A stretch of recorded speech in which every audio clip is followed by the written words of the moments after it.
When you look back at the Old Testament, it can feel like a giant mountain of stories, prophets, miracles, wars, heartbreaks, victories, human mistakes, divine mercy. Most people hear bits and pieces, but they never feel the heart of it. They never sense the human breath inside those pages. Today, I want to take you into that world the way you've probably never experienced it, slowly, gently, like a walk at dawn where the world is still waking up. Let's begin where everything begins, with stillness.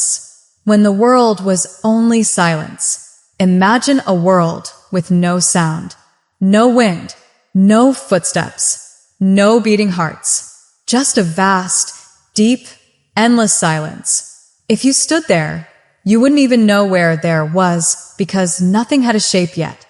And then, into that complete emptiness, came a voice, not loud, not thunderous, but absolute. A voice that didn't shout, it simply was, "Let there be light." And suddenly, the darkness cracked open. Light poured out like a river that had been waiting behind a door. The Old Testament begins right there, with a creator who didn't need tools or armies or effort, just intention. That's the first lesson buried inside the story, even before we meet any prophets. Creation doesn't start with the perfect conditions. It starts with a decision. Think about that in your own life. People wait for the right time, the right money, the right inspiration. But the Old Testament opens with a truth whispered at the edge of the universe. You begin where you are, even if it's dark. The artist at work. As the story moves, you can almost see God working like an artist. Light and darkness placed like colors. Water lifted and separated like clay being shaped. Land rising quietly like a chest inhaling its first breath. Stars sprinkled like tiny lamps across the ceiling of the night. The rhythm is gentle. And God said, and it was good. No rush. No panic. No mistakes. No stress. We live in a world that's always hurrying. But the beginning of the Old Testament teaches something soft but powerful. Real creation takes patience. Even God shaped the world step by step. The first human story more tender than most imagine. Now comes a moment many people misunderstand. When God created Adam, the tone isn't strict or controlling. It's intimate, almost tender. Imagine forming a sculpture with your hands, shaping every detail with attention, intention, warmth. Then imagine leaning close like you're about to give someone their first breath of life. That's what the scripture describes. Adam opening his eyes wasn't just the start of humanity, it was the start of relationship. He wasn't created to be lost or aimless or alone. He was created to walk with God, to explore the world, to discover meaning. If you've ever felt like you were thrown into life without guidance, the opening story offers another truth. You were created with care. You were never meant to navigate life alone. The garden, a place of peace before pain ever existed. People often talk about the Garden of Eden like it was a fairy tale. But the Old Testament paints it as a place where nothing was out of balance. The wind was gentle. The evenings were filled with light that felt like warm gold. No anxiety. No sickness, no fear of tomorrow. For a moment, humanity experienced life the way it was meant to be, without burden. But here's what many don't realize. The garden wasn't perfect because of the trees or rivers. It was perfect because man and God were close. That closeness is what gave life meaning. Choice, the moment everything shifted. The story of the forbidden tree is one of the most misunderstood moments in the entire Old Testament. People reduce it to a rule broken. But it's deeper than that. It's about free will. A relationship without choice is not love, it's programming. And God didn't want programmed beings. He wanted humans who could choose loyalty, choose goodness, choose trust. So the tree wasn't a trap. It was freedom. But freedom always comes with weight. When Adam and Eve ate from the tree, it wasn't simply disobedience. It was a moment of heartbreak, a separation, a decision rooted in curiosity, desire, and a whisper that said, "You can handle life on your own." Every mistake we make today has a similar heartbeat. We want control. We think we know better.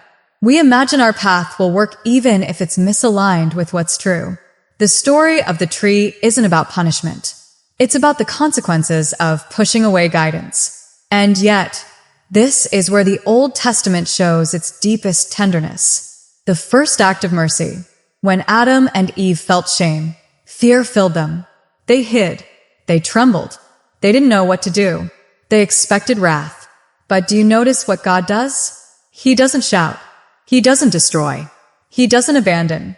Instead, the scripture says something profoundly gentle. He made garments for them, clothes stitched by divine hands. Think about that. In the moment of their failure, God covered their shame. Before judgment came comfort. Before exile came care. The Old Testament begins not with a God of fire, but with a God who covers wounds before addressing mistakes. That is mercy. Life outside the garden, where humanity learns to be human. Leaving Eden wasn't a punishment, it was a path. A life without challenge never builds strength. A life without struggle never teaches wisdom. A life without mistakes never develops maturity. The Old Testament begins showing humanity taking their first steps into a world where things aren't handed to them anymore. They have to work the land. They have to face consequences. They have to learn, try, fail, and rise again. It's the same with us. Every difficult season feels like exile. Every hardship feels like Eden lost. But those seasons shape us into stronger versions of ourselves. Life outside the garden is where we find purpose. The story of Cain and Abel, a mirror to human emotions. Cain and Abel aren't just two ancient brothers. They represent two human tendencies. The heart that offers with sincerity. The heart that offers with resentment. The story teaches something uncomfortable. God doesn't look at what you give. He looks at how you give. Cain's jealousy wasn't simply anger. It was the feeling of being unseen, uncelebrated, unappreciated. Emotions we all understand. But the Old Testament warns us through his story. Jealousy grows fast when we don't face our hurt honestly. Cain's tragedy wasn't his offering. It was his refusal to deal with his heart. The line of humanity spreads, and so does hope. As the story expands, generations begin to grow. Humanity starts exploring, building, dreaming. But they also fall, make mistakes, and sometimes drift far from goodness. This is where many people think the Old Testament becomes heavy, full of warnings and divine anger. But if you read it with human eyes, you find something else. Every judgment is paired with a chance. Every warning comes with space to return. Every generation receives guidance before consequences. Because the central heartbeat of the Old Testament is this. God keeps trying to bring humanity back to him, not by force, but by love, correction, and patience. Noah, the man who stood when no one else would. Noah's story isn't mainly about a flood. It's about courage and isolation. Imagine being the only person who still believed in goodness. Imagine holding on to faith when everyone else was laughing. Imagine building something huge while people whispered, "He's crazy." Noah teaches one of the most powerful life principles. Sometimes God asks you to build before there's rain. Meaning, start the work before the opportunity appears. Prepare even if people don't understand. Stay steady when others mock your conviction. Every dream requires a Noah moment, a time when you stick to your calling even when it feels lonely. The flood, not destruction, but reset. People think of the flood as pure destruction, but the Old Testament describes it as a reset, a cleansing so humanity could begin again without the corruption that was spreading like sickness. It shows a truth we all experience. Sometimes things have to break before they can be rebuilt. A toxic relationship ends. A job collapses. A friendship dissolves. A plan shatters. And it feels like drowning. But if you look back later, you often realize that season cleared space for something new. The flood is painful, but the ark is hope.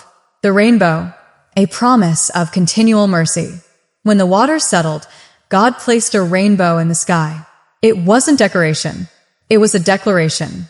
No matter how dark the world becomes, I will always give humanity another chance.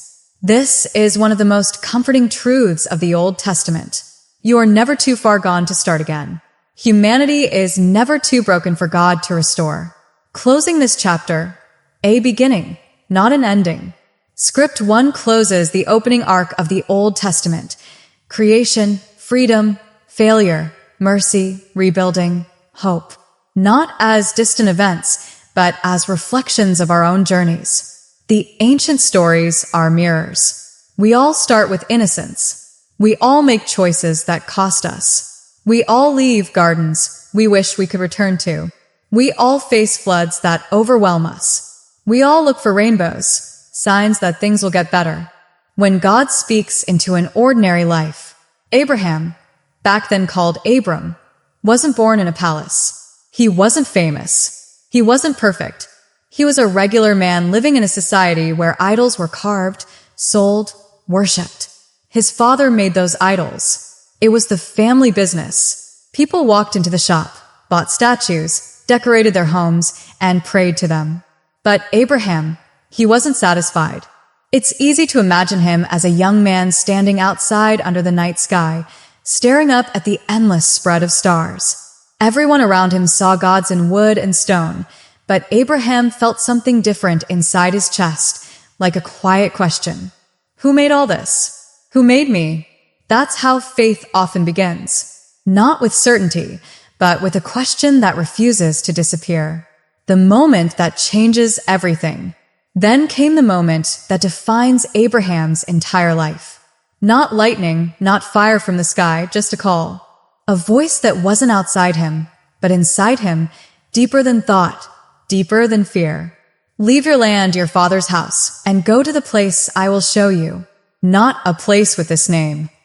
Not a city located here. Just go. I will show you. It's the kind of message that shakes a human being. Walk away from everything familiar, family, business, culture, and step into wilderness, trusting a promise you can't see yet. Abraham didn't ask for details. He didn't ask for a map. He didn't ask what the journey would cost. He simply moved. This is the heart of his story.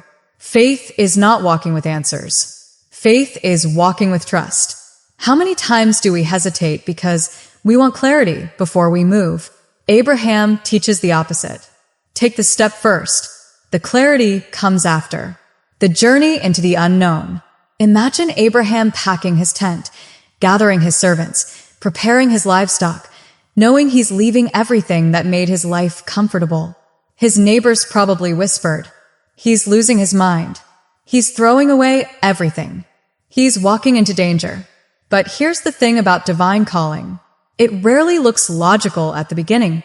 Sometimes God leads you away from stability so he can build something new. Sometimes he disconnects you from people so he can strengthen your inner world. Sometimes he closes one door so you'll actually notice the one he opened. Abraham walked for days, then weeks, then months, across heat, cold, sandstorms, loneliness. But every step taught him something. You don't grow in comfort. You grow in movement.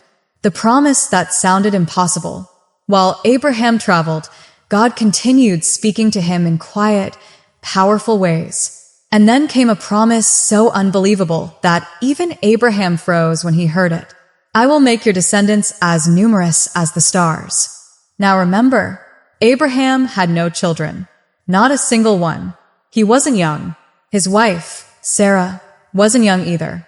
And yet, the promise was clear. Have you ever felt like the thing you're hoping for is impossible? Like the dream is too big, too late, too far away? Abraham felt that too. When he heard the promise, his heart must have trembled, not out of doubt, but out of wonder. Why me? How? Is this really for me? But here is the beautiful part of the story. God didn't promise Abraham something easy. He promised something only God could deliver. And that's what faith looks like. Trusting in something beyond your capacity, not within it. The land of Canaan, a place that didn't match the promise. Eventually, Abraham reached Canaan, the land God had promised him. But when he arrived, it didn't look like a promised land. There were people already living there. There were challenges. There was tension. There was no throne waiting, no crown, no palace. God promises you a destination, but He doesn't always show you the process. Sometimes your promised land still looks messy. Sometimes the blessings start small. Sometimes the promise takes years to unfold. Abraham stepped into Canaan and built an altar, a simple gesture that said, "I don't see the promise yet, but I trust you." The silence, a period every believer faces. One part of Abraham's story people skip over is the years of silence. Years, plural. Years where nothing seemed to change. Years where Sarah remained childless. Years where people around them carried babies, built families, grew old with grandchildren. And Abraham? He waited, and waited, and waited. Silence is the hardest test of faith. It's easy to trust when things move quickly. It's hard to trust when nothing moves at all. But in the silence, something was happening inside Abraham. His trust was maturing. His patience was deepening. His relationship with God was strengthening. Sometimes God delays the promise because he's preparing you, not punishing you. Lot, the parting that had to happen. Abraham wasn't traveling alone. His nephew Lot was with him. At first, everything went well. But as their flocks grew and their workers multiplied, arguments started rising between their people. Fights broke out. Tension increased. Abraham understood something wise. Not every person who starts with you can stay with you. So he went to Lot and said, with a calm heart, "Let there be no conflict between us. If you go left, I'll go right. If you go right, I'll go left." Lot looked at the land and picked the greener, richer, more flourishing side, the plains of Sodom. It looked like the easy, comfortable choice. Abraham took what was left. Sometimes God increases you by subtraction. Sometimes people leaving your life is part of divine protection. Sometimes the better-looking path isn't the safe one. Lot went toward the city that would one day fall. Abraham went toward the land God would someday flourish. God repeats the promise because humans need reminders. After Lot departed, Abraham probably felt lonely, maybe even abandoned. Losing someone you care about hurts, even when it's necessary. But then God spoke again. "Lift up your eyes. Look north, south, east, west. All this land I will give to you and your descendants forever." It's beautiful how God responds to Abraham's loss with reassurance. When someone exits your life, God often brings a message to steady you. Maybe not in words, but through events, signs, inner feelings, new opportunities. The pattern is clear. When something leaves, God reminds you of what's ahead. The visitor who brought laughter. Years passed, decades. And then one day, while Abraham sat under a tree in the heat of the day, 3 mysterious visitors approached him, angels in human form. Abraham ran to welcome them with deep generosity. That's his nature, hospitable, warm, humble. As they ate, one of them said a sentence that must have echoed inside Sarah's heart. "By this time next year, Sarah will have a son." Sarah, listening from inside the tent, couldn't help it. She laughed. Not a hurtful laugh, not a mocking laugh. A laugh of disbelief, mixed with longing, mixed with, could this really happen? And the angel responded, "Why did Sarah laugh? Is anything too hard for the Lord?" That one sentence is the heartbeat of this entire script. Your dream is not too late. Your age is not too old. Your situation is not too complicated. Your miracle is not too hard. Sodom and Gomorrah, the pain of interceding. Next comes a moment that shows Abraham's heart. God revealed that Sodom and Gomorrah would face destruction because of their extreme corruption. Abraham didn't celebrate. He didn't say they deserve it. Instead, he prayed, "Lord, if there are 50 righteous, will you spare them? 45, 40, 30, 20, 10. With every step, Abraham was pleading for mercy. This moment shows something essential. True faith doesn't make you arrogant. True faith makes you compassionate. It breaks your heart for others. It teaches you to pray for even those who don't deserve it. The birth of Isaac, proof that delays are not denials. Finally, after decades of waiting, years of tears, moments of doubt, and more prayer than words can hold, Sarah felt something she had never felt in her life. Life moving inside her. Imagine her placing her hand on her belly for the first time, feeling that tiny flutter. Imagine Abraham realizing the promise was turning into reality.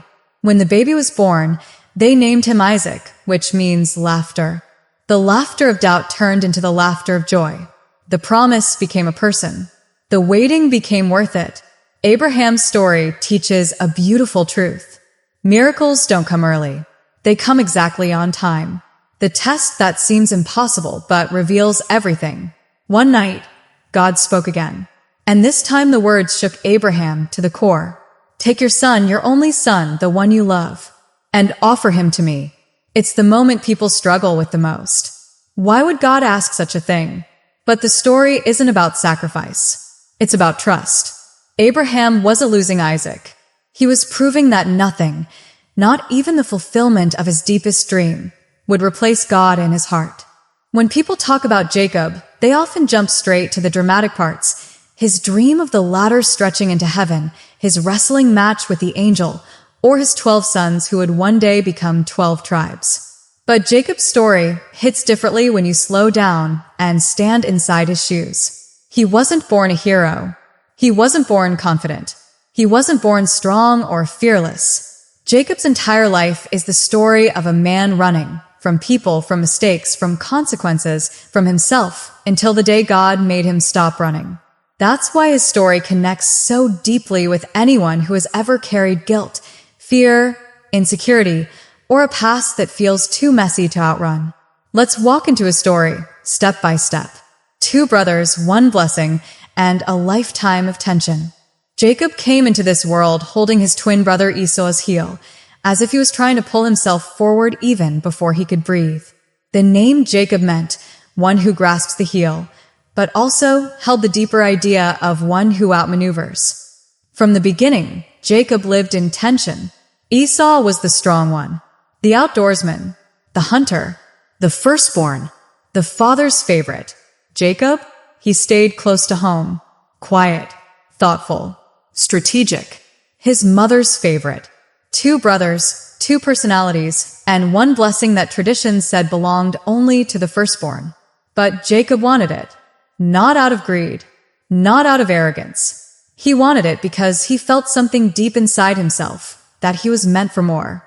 Something in him longed for purpose, destiny, identity. Sometimes your calling is louder than your confidence. The choice that changed a family forever. One day Esau came home exhausted and hungry. Jacob's pot of stew was simmering, rich and fragrant. And in a moment of human weakness, Esau gave up his birthright for a bowl of food. People often blame Jacob for this moment, but the truth is, Esau didn't value what God had placed in his hands. Jacob did. Still, the blessing itself was another matter. Years later, when their father Isaac grew old and blind, Jacob disguised himself as Esau, with his mother's help, and received the blessing meant for the firstborn.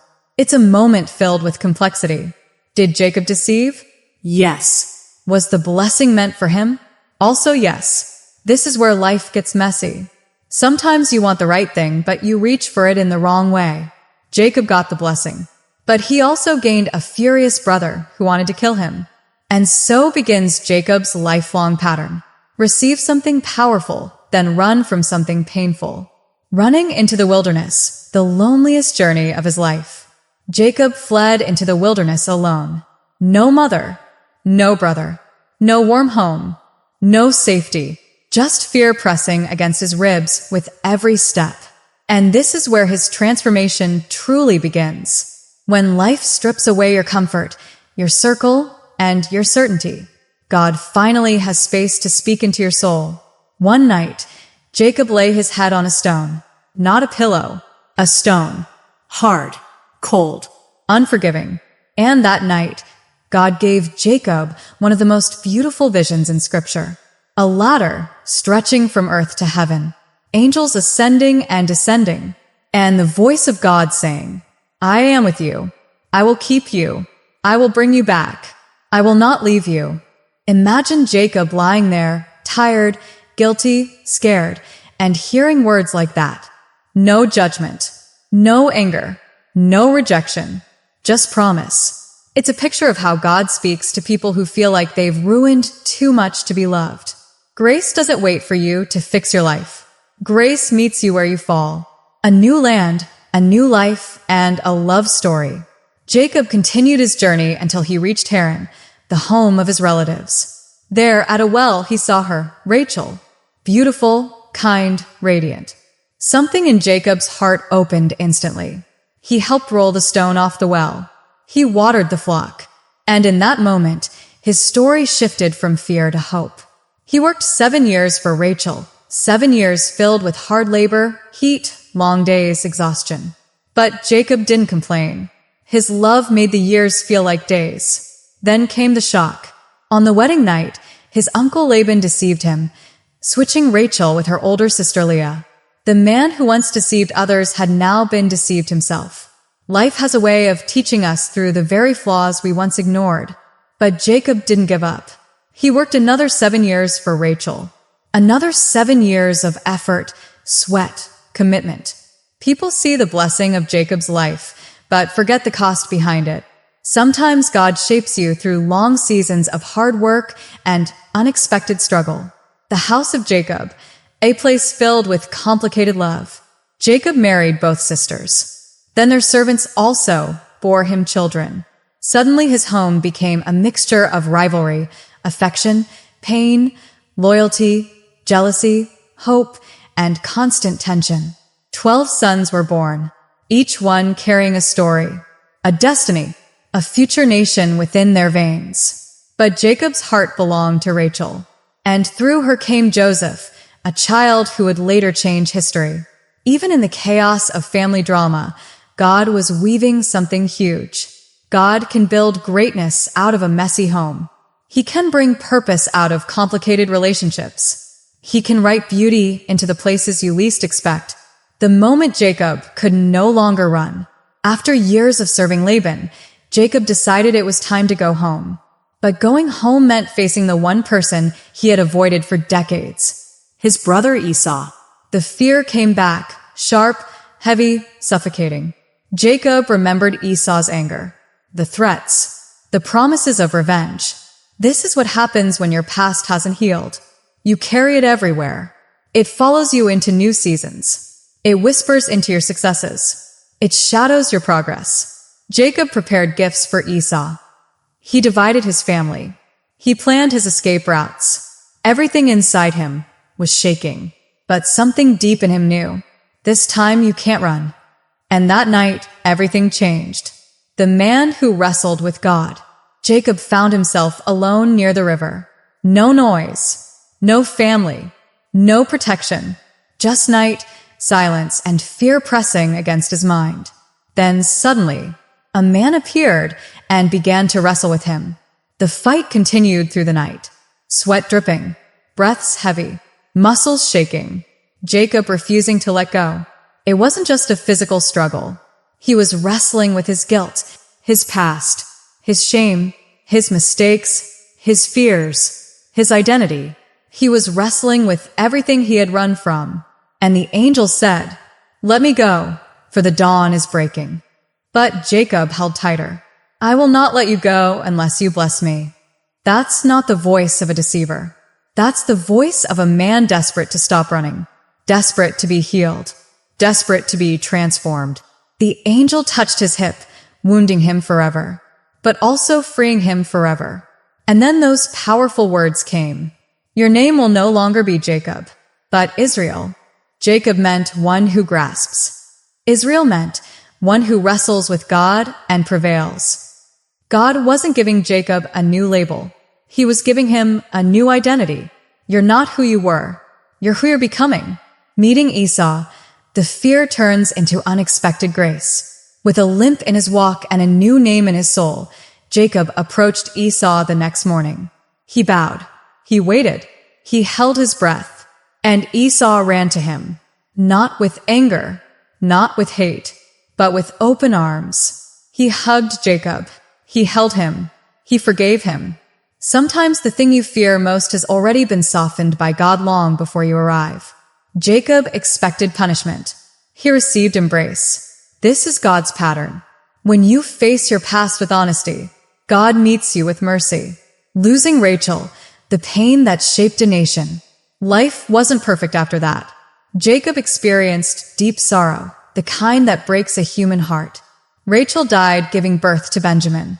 Imagine Jacob kneeling in the dust, holding the woman he loved more than anything, feeling the cold stillness of her body as she slipped away. She had been his joy, his dream, his comfort during years of loneliness. Her loss reshaped him, but even this pain became part of a bigger purpose. Benjamin would carry a future story. Joseph, Rachel's first son, was already walking toward his destiny in Egypt. Jacob's life teaches something raw and true. Faith doesn't protect you from heartbreak. It carries you through it. The sons who would become nations. Jacob's 12 sons weren't perfect. They argued. They fought.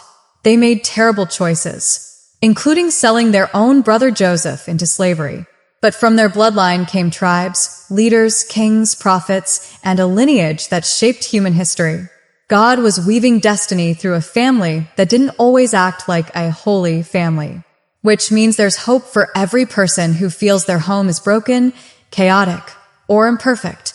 God does not need perfect families to create powerful futures. The reunion with Joseph, a father's tears after a lifetime of grief. Years passed. Jacob believed Joseph had died long ago. He carried that grief every day, the kind of grief that sits silently in the bones. Then one day, the news came. Joseph is alive. Imagine Jacob's breath stopping, the way his heart must have pounded, the way tears must have rushed from a place he thought was long dried up. He traveled to Egypt, leaning on his staff, step after trembling step. And then he saw Joseph, grown, powerful, dressed as royalty, but still his child. Jacob fell into Joseph's arms and wept. The Bible says, Israel said, "Now I can die in peace, for I have seen your face again." All the years of grief melted in that embrace. All the waiting made sense. All the pain found meaning. God had not only restored what Jacob lost, he had multiplied it beyond imagination. The final blessing, speaking destiny into the future. In his old age, Jacob gathered his sons around him. He spoke into each of their futures, words that carried weight, prophecy, identity. Some blessings were gentle.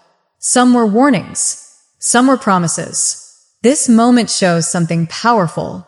Your words can shape futures. Your voice carries generational impact. Jacob was no longer the young man grasping his brother's heel. He was Israel, the man who wrestled with God, faced his past, survived heartbreak, and became a father to nations. The lesson of Jacob's life. Jacob's story isn't about winning. It's about transforming. Here are the truths his life teaches. You can desire something good and still pursue it in the wrong way. God meets you even when you're running from yourself. Your biggest mistakes can become turning points. Your past doesn't disqualify you. Facing it heals you. Real change happens when you stop running and wrestle with what's inside you. God gives new names to people who are brave enough to confront their truth. Even broken families can birth great destinies. Grief doesn't erase God's promises. What you thought was lost forever may return in ways you never imagined. Jacob began as a man afraid. He ended as a man transformed. And that's why his story still lives today, because God still turns Jacobs into Israels. God still turns runners into wrestlers. God still turns mistakes into purpose. And God still gives new names to people who are ready for new destinies. Joseph's story is one of the most vivid, emotional, and inspiring narratives in the Old Testament. It's the story of a young man with dreams so big they frightened his own family, but dreams that would ultimately change history. Joseph was the favorite son of Jacob, a young man who carried the weight of love, responsibility, and jealousy in equal measure. He was given a coat of many colors, a symbol of his father's affection, but also a target for envy. His brothers watched him with growing resentment, and every dream Joseph shared only fueled the fire of their anger. But here's the first lesson Joseph teaches us. Your gift may attract envy, but it also signals purpose. What others envy in you is often what God is shaping for your destiny. One day, that jealousy boiled over. Joseph's brothers plotted against him. They didn't just reject him, they sold him into slavery. Can you imagine the heartbreak of being betrayed by your own family? The human soul recoils at this level of injustice. Yet Joseph didn't let anger or despair define him. Instead, he clung to integrity and faith, even as he faced slavery in Egypt. Slavery wasn't the end. It was a stage in Joseph's growth. He served Potiphar, a powerful Egyptian, and quickly became a trusted servant. But temptation came knocking in the form of Potiphar's wife, who tried to seduce him. Joseph refused. His refusal led to false accusations and imprisonment. Life at this stage seemed cruel. But the lesson here is timeless. Refusing compromise, even when it costs you, builds character and resilience. In prison, Joseph's gifts didn't disappear. He interpreted dreams for fellow prisoners, and his insight proved accurate. Word eventually reached Pharaoh, who was troubled by dreams he couldn't understand. Joseph's interpretation was precise. 7 years of abundance followed by 7 years of famine. Pharaoh saw wisdom in Joseph and made him second in command over Egypt. Think about that. From betrayal, slavery, false accusation, and prison, Joseph rose to a position where he could save nations. The lesson is clear. Your present struggles may be the very preparation for your greatest influence. When the famine struck, Joseph's brothers came to Egypt seeking food, unaware of his new role. Joseph recognized them immediately, but chose mercy over revenge. He didn't lash out. He didn't humiliate them. Instead, he fed them, saved their families, and revealed his identity with words of grace. You intended to harm me, but God intended it for good. This is the core of Joseph's story. Betrayal is not the end. Suffering is not final. God can use every painful twist for purpose, turning what feels like defeat into a platform for blessing others. Joseph's journey teaches us courage, patience, wisdom, and forgiveness. He models resilience in the face of adversity and shows that our dreams, when aligned with divine purpose, are worth the struggle. Moses' story is perhaps the quintessential tale of transformation in the Old Testament. From a child hidden in a basket on the Nile to the leader of a nation, Moses' life was filled with fear, uncertainty, purpose, and divine encounters.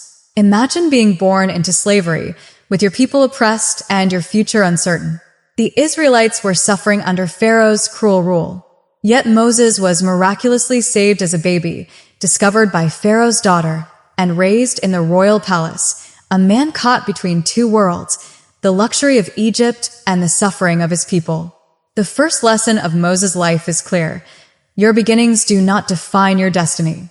Even in impossible circumstances, God's hand can protect, guide, and prepare you for what's ahead. As an adult, Moses witnessed the injustice around him.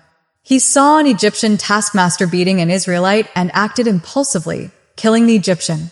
The action, though driven by compassion, forced him to flee into the wilderness. He became a shepherd, a life of isolation and patience. In the wilderness, Moses encountered God at the burning bush. It was ordinary and extraordinary at the same time, a bush on fire, yet not consumed. God called Moses to lead his people out of Egypt. Moses' first response was fear and doubt. Who am I? What if they don't believe me? I'm not eloquent. How often do we shrink back from calling because of fear, inadequacy, or doubt? Moses' honesty teaches us that God calls imperfect people to do extraordinary work. He equips, strengthens, and reassures. Moses returned to Egypt, confronting Pharaoh with courage and authority only God could provide.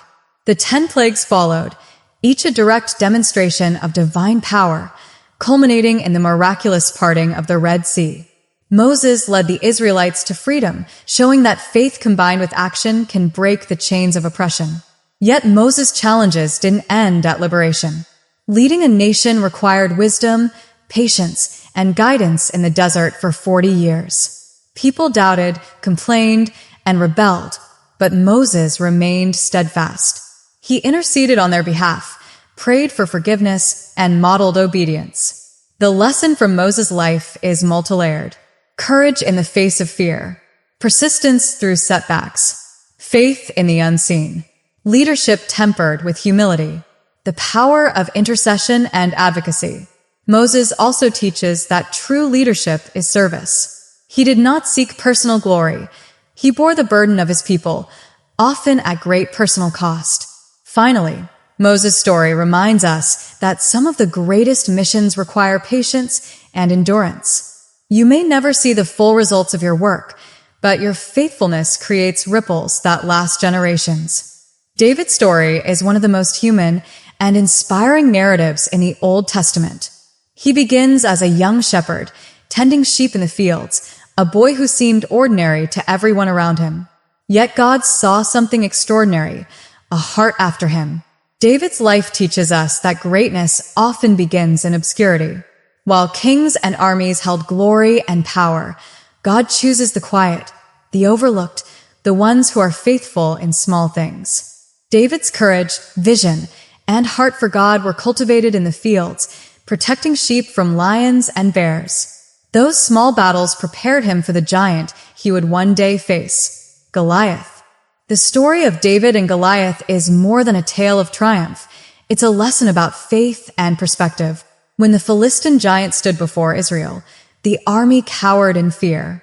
But David, armed with only a sling and 5 stones, declared, "The battle is the Lord's." With 1 stone, he changed the course of history.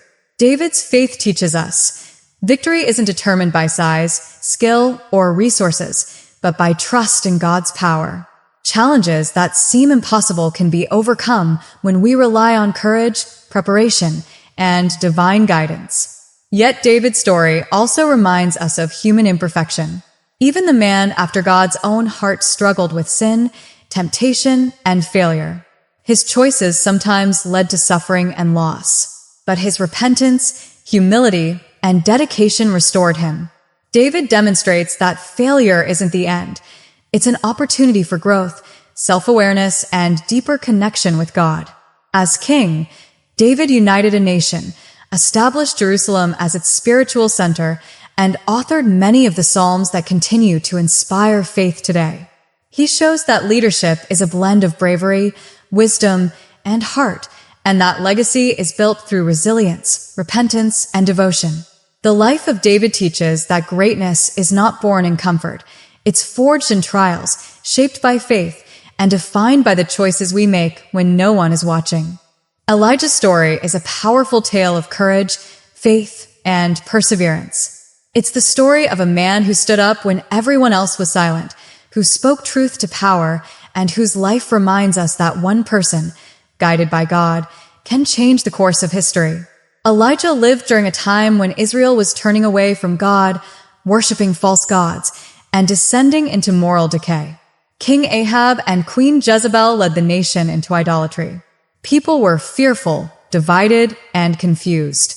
And yet, God called Elijah, a seemingly ordinary man, to confront the darkness with courage and clarity. The first lesson from Elijah's life is clear. Faith often requires standing alone. When the majority chooses compromise, you may be the only voice speaking truth. When the culture celebrates wrong, you may be the only one insisting on what is right. It's lonely, it's challenging, and it's intimidating, but God equips those he calls. One of Elijah's most iconic moments comes on Mount Carmel. The prophets of Baal gathered to demonstrate the power of their God. The challenge was simple. Fire would consume the offering of the true God. The prophets prayed, shouted, danced, but nothing happened. Then Elijah stepped forward. Calm, confident, and unwavering, he prayed to God. Fire fell from heaven, consuming the sacrifice, the wood, the stones, and even the water in the trench around it. This moment teaches us that faith backed by courage and alignment with God can overcome overwhelming odds.